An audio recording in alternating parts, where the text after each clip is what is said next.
আদৌ আমার সাথে তো শাকিব খানের সংসারটা নেই।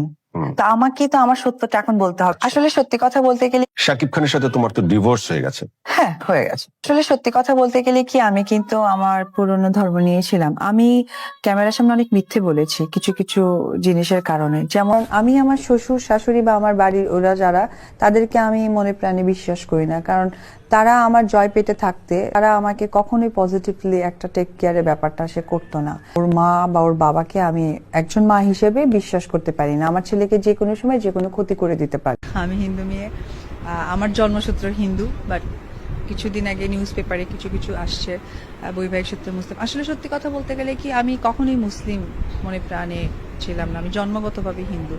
অ্যাটেনশন ক্রিয়েটার নাকি যেন একটা বলে, সো এইরকম না হয় কি এই মানুষগুলো না অ্যাটেনশন নিতে চায় কোনো না কোনোভাবে। একদম এগুলো আমাকে বলে যে তুমি এগুলো একদম মাথায় নিও না, তুমি কি জানো, তোমার অবস্থান তুমি জানো, তো এইটুকু জানো, তো এই জন্যই আমি চুপ থাকতে অনেক বেশি উৎসাহী।